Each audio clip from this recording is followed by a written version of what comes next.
Hi, and welcome to KW Partners Unplugged. I am the office team leader, Danielle Hanson, and I'm here with our special guest, Stephanie Jimenez. Hey, everybody. Stephanie, thanks Hey, for Danielle. coming on today. So, just give them a little bit who you are and tell us a little bit about you. Okay, great. I started in real estate in 2019. I started fixing and flipping houses with my dad. My dad's an investor. So it's always been around me. I've always seen it growing up. I found it a little boring when I was young, having to sit in the car when he would go, collect rents and everything. But I've always was exposed to it. And then in 2019 is when I started for myself fixing and flipping.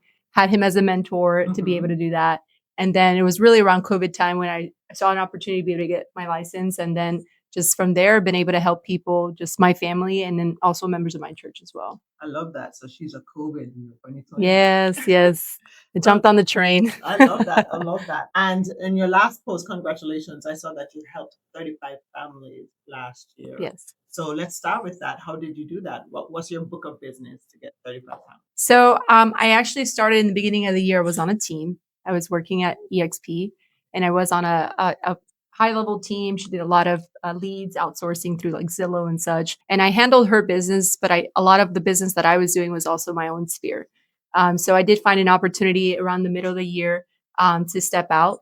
And I was going to then start my own team. At that point, I did come across Keller Williams. And really the book of my business, yes, a lot of my book of my business comes from my sphere. So I really doubled down on that. I knew though, before I left that I had a 30, 60, 90 plan. So I saw that my 90-day, clients were going to close in the second half of the year. So that's when I kind of executed to be able to step out on my own, but knowing that I would be able to have business to execute. I love that. I love that you already had some form of structure with 30, 60, 90. And tell me, what made you make that move? I know you were getting a book of business from where you were before, but what made you make the move to Keller Williams? So EXP is a very, technology forward company, very cloud based. They're very Zoom heavy. And for some people, that works very well. They love the convenience of it. They love that they're able to jump on into the world and really you don't have anybody micromanaging. You're really on your own.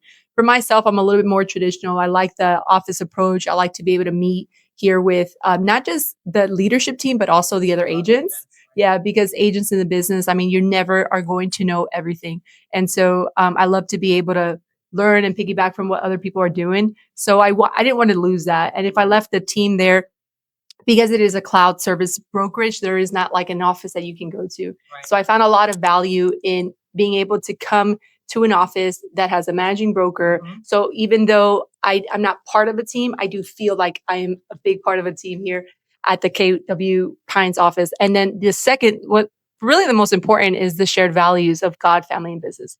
It's really how I run my business. And that is the first kind of like a hook where I was like, okay, I can see that this is a place where I'd want to grow in. I love that. I love that. And I love that you said that, with us here at Keller Williams Partners Southwest and Pines, we are definitely an experience. You got to come here. We do have a community here. We do have a broker that's very hands-on. So I love that. I love that. Thank you for letting us know that's what also solidified your move. Absolutely. Yes. So tell us more about your business. What model support system or even what book are you reading now to build your business?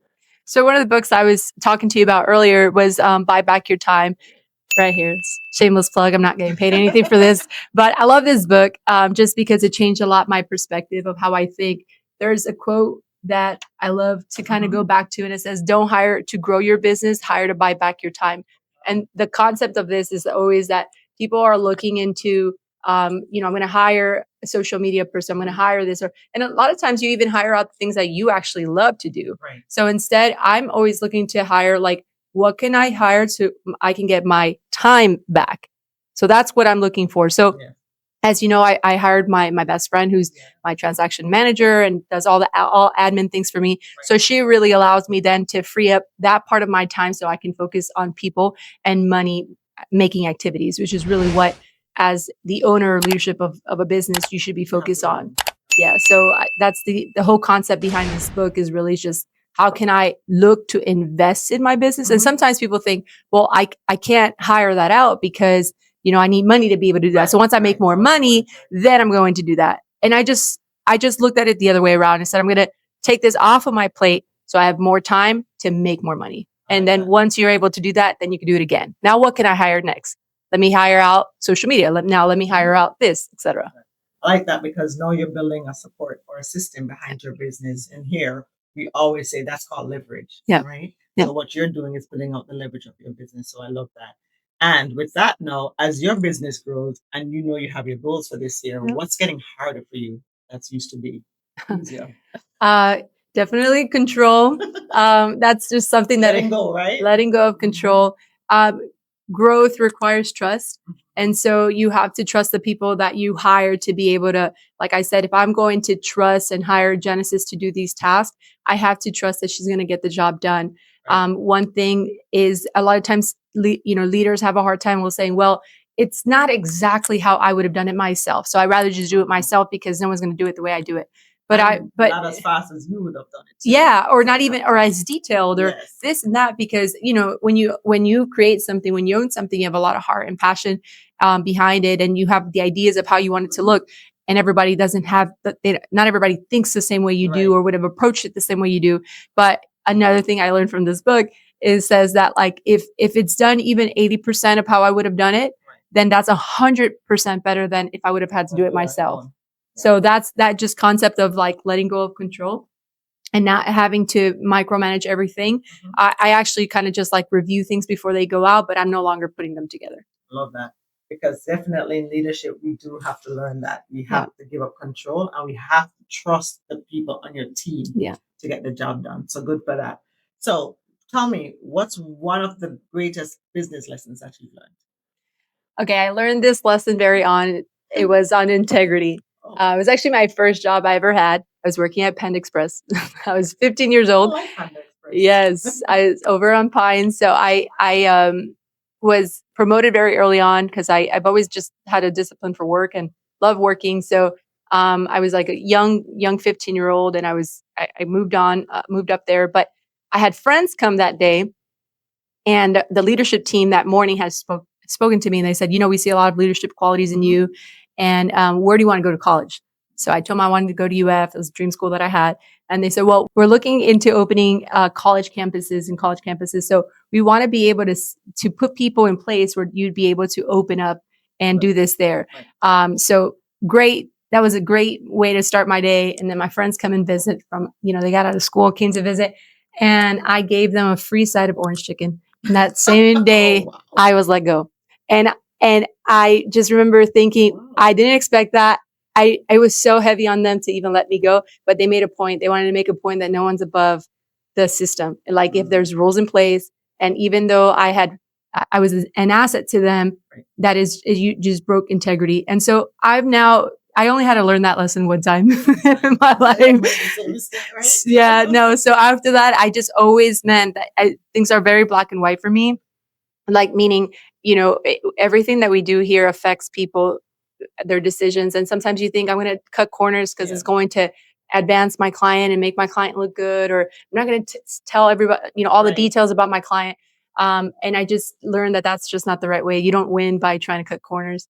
So integrity is very big for me. Integrity. And here, it's so funny you say that because I see that standards. We have to have certain standards in your business. Yeah. And you have to stay by those standards. Yeah. So I get that. That's something really that we do here, is that we have standards here. And don't waver on that to win. You don't waver on that. Absolutely. Yeah.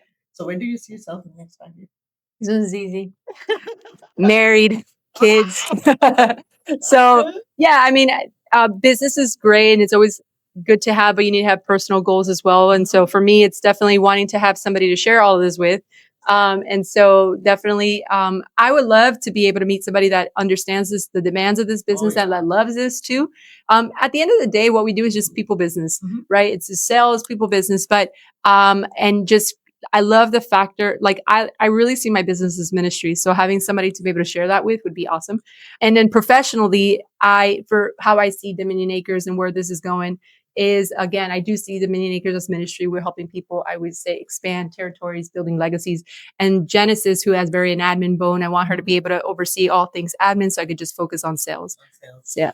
Love that. We do see that happening next 5 years. Maybe at the rate you're going, you may You'll accomplish it sooner or later. So, Stephanie, one last question I have for you. If you could give one piece of advice to someone, to an agent that would want to come into real estate or even to come to Keller Williams, what would that? Okay, so this is one that my personal struggle here is to be a good listener. I like to talk.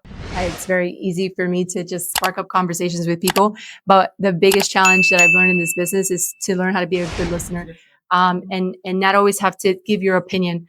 And I'll give you an example of this. When I go see houses with buyers, I always ask them beforehand, like, what are your, your wants, your needs, right? Your needs and your wants. And so I notate them, and I look at them before I meet with them to remind myself what this client has in the forefront of their mind. And then when they ask me, what do you think of the house? I actually just remind them of what they just told me, and just highlight, like, well, you said you wanted a big backyard. Well, check, right? You said you wanted a big kitchen, check. So I don't give my opinion, right? Because I think that a lot of times agents will do that. And then because you walk in and you're more in love with the house than your client, or vice versa. You don't like the house and you're like, ugh. And the client is like now embarrassed because they love the house and they, but you kind of embarrass them. And I never want to force the sale.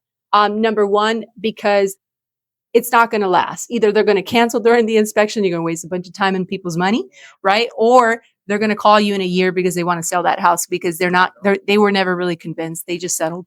So one of the biggest compliments that I've gotten this year, it's funny, I've heard this 3 times from 3 different people, is like, they're like, Steph, I love my house. Like once a week, I'll tell my husband, I love our house. I had a lady on Saturday tell me the same thing. Steph, man, we really love this house. Like you really found a good one. And it's not, I prefer, I love this house, or I love our home, as opposed to like, I love the service that you gave us. I love this, because I just the goal is that they're happy, content with what they did. And it wasn't a forced sale. It wasn't something to try to get it done to make the money. The money will come because God uses people to bless you. And so like, if you just take care of people, like people will take care of you. Yeah. So that's the forefront. Your compliment is you love the house, basically. Best compliment I can get from someone is we really love our home, but I've learned that I've had to be a better listener and not give my opinion as much as you think you should. We feel like we're experts, but we don't have to be experts in everything. There are certain things that just require a lot more listening and just being able to guide people. You're really just molding, helping the conversation go, but you're not necessarily leading the conversation. I love that. Well, thank you, Stephanie. Thank you for coming on to KW Partners Unplugged. And we look forward to you having a successful year. Yes. Thank you. And stay tuned for the next episode. Awesome. Thank you, guys.